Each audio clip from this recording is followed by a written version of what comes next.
Okay, and welcome to the channel. This is the first time I'm doing a voiceover because the actual audio on the original failed. Now I'm here, I'm just peeling off some white bark, which you saw back then.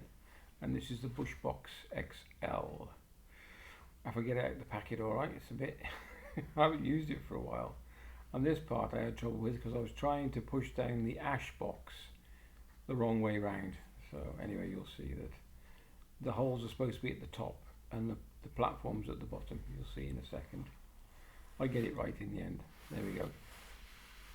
This is a piece of walnut, the chopping board, and in this little tin is some char cloth, which you can make yourself, but you can't overcook it because it just turns to powder, so it takes a bit of technique.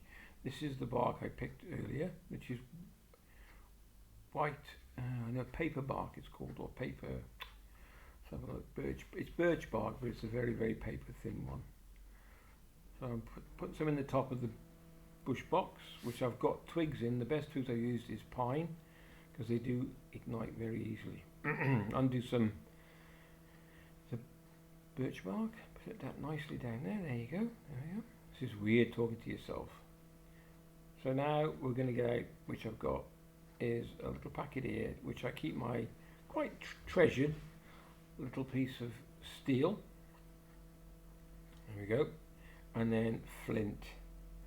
Now if anybody's new to bushcraft and whatnot, it's not the flint that sparks, it's the steel. So when you hit the steel against the flint, which flint is extremely hard and quite sharp as well, you can get a nasty cut from it, that you'll cause sparks. So you put the tinder or char cloth on top of it, and hopefully one of the sparks, which you'll see, catches, and it ignites very, very easily, and it's extremely hot.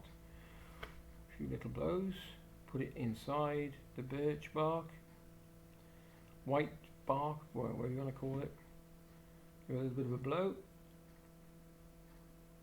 and you'll see it ignite in a second. Okay, this stuff, this birch bark, is so inflammable it's actually got tar in it. There we go. Pop him on top, put the scraps on top as well, and put everything away. I like this way of lighting a fire. I find it so, I don't know, what do you call it, rewarding. So we're at the woods, and what we're going to do, we're going to cook a nice piece of gammon and eggs. So wait till that to come down a bit. And what I did do as well, I did put about 4 or 5 charcoal briquettes in when it got going, just to keep the heat there really. There we go, going nicely now. I do like this Bushbox. There's another one out there at the moment called the Bushbox XL, titanium. That's really expensive. Pop in water in the kettle,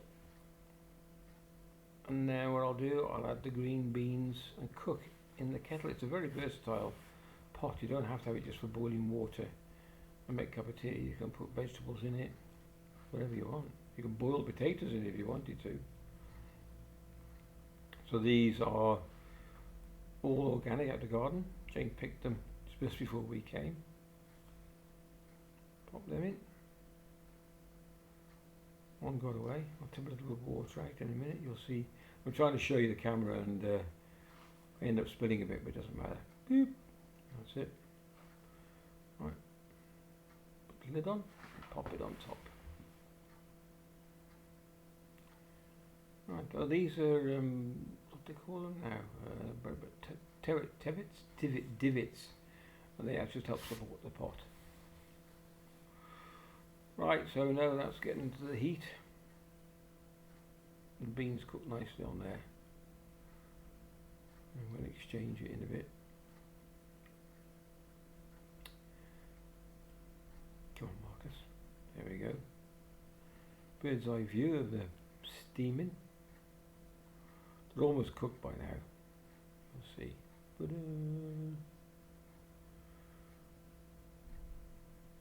Okay, that is hot, that handle. Okay, frying pan on. I bought a piece of gammon from our local shop, and it was quite reasonable actually. So I did one for a Sunday joint, and I thought, well, I'll cut the rest into gammon steaks. So it. We'll get them cooking. Get them browned off. Sizzling away quite nicely. Maybe I should have sped this up a little bit.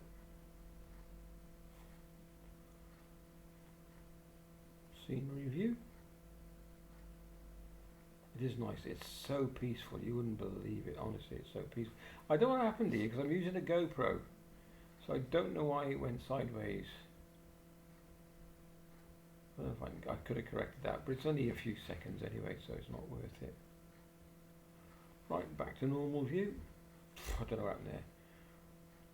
Pop an egg in. So I've moved the gammon on top of the other one because it's virtually cooked.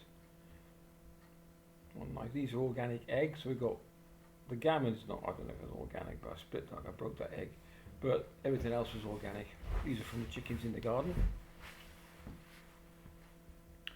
So here I use a fork over the end of the spout to make sure no beans escape, but they didn't anyway. And I'm tipping it between the table onto the grass.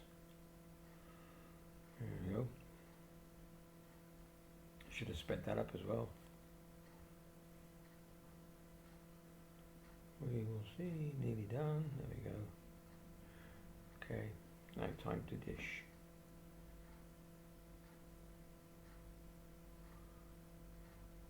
Yep. Get off. Let's get stuck on the egg now. When you're trying to film at the same time, it's quite awkward. Come on, ping. Done. Right, split the eggs, and of course, being a gentleman, I will let Jane have the nice big runny yolk one, and I'll have the overcooked one. So that's mine. That's Jane's. She loves a nice runny yolk. Have the bits. Okay, camera shot. Next for the beans.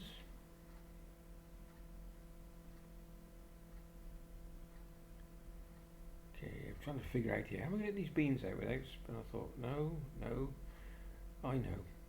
Tip it up with the handle like that. So, ease them out with a fork.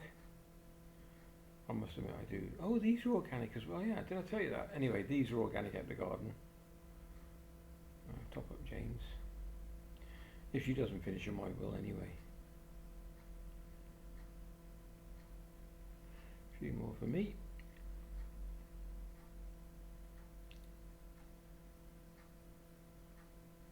Yep, beautiful. Okay, you can see the mustard in the background. That is a mustard. Oh, James cracks open a can of. It's all right, really. It's like a cider, and it's an apple something. You get used to it, but when you first try it, you're like, what on earth? It's a bit bitter. Anyway, so we're coming towards the end. If you like the video, please give it a thumbs up and a like. That would be great. And we'll catch you in the next one. All the best. Thanks for watching.